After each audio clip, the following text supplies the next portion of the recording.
மணி வரை தொடர் மழை பெய்து வருவதால் சுற்றுவட்டார பகுதிகளில் தேங்கிய தண்ணீர் அனைத்தும் கூவம் ஆற்றில் கலந்து கொண்டிருக்கிறது. இதனால் கூவமாறு முழுவதும் கருப்பு நிறத்தில் கழிவு நீர் போல் காட்சி அளிக்கிறது. இதனால் கூவமாற்றில் வெள்ளம் ஏற்பட்டு தற்போது மதுரவாயலையும் பூந்தமல்லியையும் இணைக்கக்கூடிய தரைப்பாலமானது முற்றிலும் தண்ணீரில் மூழ்கியுள்ளது.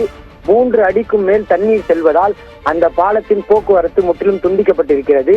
இதனால் யாரேனும் கால்நடைகளோ அல்லது மனிதர்களோ அந்த பாலத்தில் நடக்க முயன்று ஏதேனும் அசம்பாவிதம் ஏற்படக்கூடாது என்பதற்காக இருபுறமும் தடுப்பு வேலிகள் மற்றும் பேரிகேடுகளை வைத்து போலீசார் தடுத்துள்ளனர். அது மட்டுமின்றி யாரேனும் தவறாக இறங்கிவிடக்கூடாது என்பதற்காக முழு கண்காணிப்பில் போலீசார் ஈடுபட்டு வருகின்றனர்.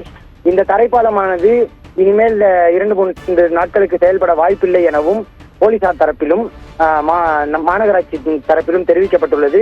மழைநீர் வடிந்த பிறகு தரைப்பாலத்தை மீட்கும் பணிகள் நடைபெறும் எனவும் அதிகாரிகள் தரப்பிலிருந்து தெரிவிக்கப்பட்டுள்ளது.